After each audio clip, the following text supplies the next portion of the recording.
અમેરિકાના રાષ્ટ્રપતિ ડોનાલ્ડ ટ્રમ્પે વધુ એકવાર ડંફાસ મારી ભારતને ધમકી આપી. ટ્રમ્પે ચેતવણી આપી, જો ભારત રશિયા પાસેથી તેલ ખરીદવાનું બંધ નહીં કરે તો ભારે ટેરિફ ચૂકવવો પડશે.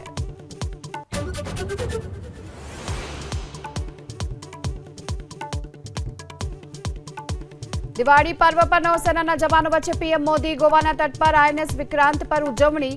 બોલ્યા, આપણા જવાનોએ ઓપરેશન સિંદૂરમાં પાકિસ્તાનને ઘૂંટણીએ પાડવા કર્યું મજબૂર.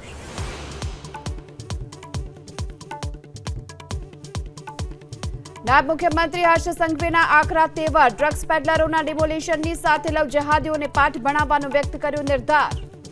લવ જેહાદ જેવા કોઈ બી કારસ્તાન કરવાનો કોઈ પ્રયત્ન ના કરે, એ ચાહે કોઈ બી વ્યક્તિ હોય.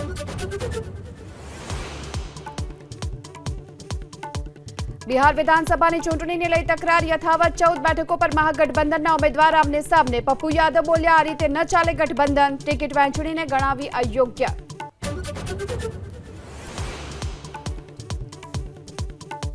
કડીમાં એક જ દિવસે ભાજપના 2 સ્નેહ મિલન કાર્યક્રમ. ધારાસભ્યના કાર્યક્રમની આમંત્રણ પત્રિકામાં નીતિનભાઈનું નામ ગાયબ, તો એપીએમસીના કાર્યક્રમની આમંત્રણ પત્રિકામાં રાજેન્દ્ર ચાવડાનું નામ ગાયબ.